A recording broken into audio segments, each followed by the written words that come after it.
Imagine a teenage king battling one of history's greatest generals while also fighting a disease that was considered a death sentence. Sounds like the plot of an epic movie, right? Well, this isn't fiction. This is the story of Baldwin IV, the leper king of Jerusalem, and his clash with Saladin. The year is 1161, and Baldwin IV is born into the kingdom of Jerusalem, a crusader state carved out during the First Crusade.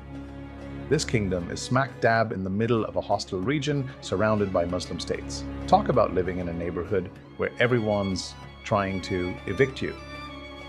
Baldwin grew up with all the privileges of royalty, but there was one small, devastating problem. At around 9 years old, he started showing signs of leprosy, a disease so feared it was basically the medieval version of being cursed by the gods. His tutor, a priest named William of Tyre, noticed that Baldwin couldn't feel pain in his arm, something no kid should ever ignore.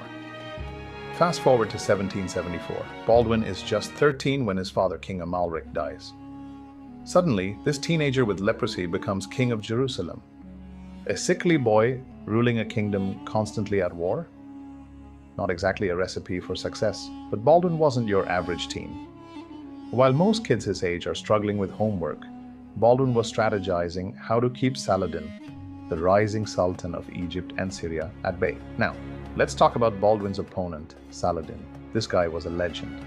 Charismatic, brilliant, and determined to unite the Muslim world under his leadership, Saladin was the ultimate boss battle of the medieval world.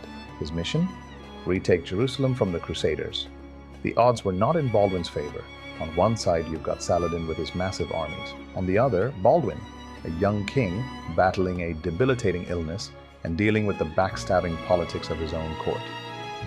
But here's where Baldwin's story gets incredible.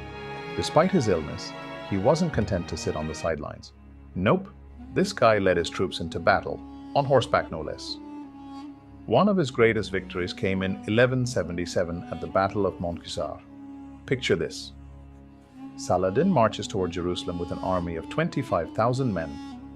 Baldwin, with just 500 knights and a few thousand foot soldiers, meets him head-on. By all logic, Baldwin should have lost. But the young king, his body literally wasting away, rallied his troops and crushed Saladin's forces. It was a David and Goliath moment that stunned the medieval world, but Baldwin's triumphs came at a heavy cost. Leprosy was eating away at him, both physically and mentally. By his early 20s, he was nearly blind, his hands were crippled, and he couldn't even walk without assistance. And yet, Baldwin kept going. He knew his kingdom's survival depended on his leadership. When he couldn't fight himself, he relied on trusted generals and made brilliant political moves to keep his enemies divided. By the late 1180s, Baldwin's condition had worsened dramatically. He named his nephew as his heir, with his sister Sibylla acting as regent. But the court was a snake pit of rival factions, and Baldwin had to work constantly to keep the kingdom from tearing itself apart. Meanwhile, Saladin was regrouping. He had learned from his defeat at Montcussar and was now more determined than ever to take Jerusalem. In 1183, Saladin launched a massive invasion, but Baldwin, despite being so ill he had to be carried on a litter, managed to outmaneuver him again. Baldwin IV died in 1185, just 24 years old. He had reigned for over a decade, a remarkable feat, given his illness and the constant threats to his kingdom. 2 years later, Saladin finally captured Jerusalem, marking the end of Christian control over the city. But Baldwin's resistance had delayed Saladin's ambitions long enough for Europe to launch the Third Crusade. So, why does Baldwin IV's story still resonate? Because he was the ultimate underdog.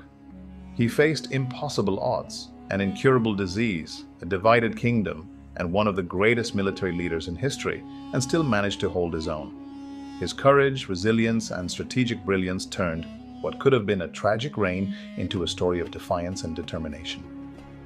Baldwin IV was more than just the leper king. He was a symbol of strength in the face of overwhelming adversity. A reminder that even in our darkest moments, we can still fight for what we believe in.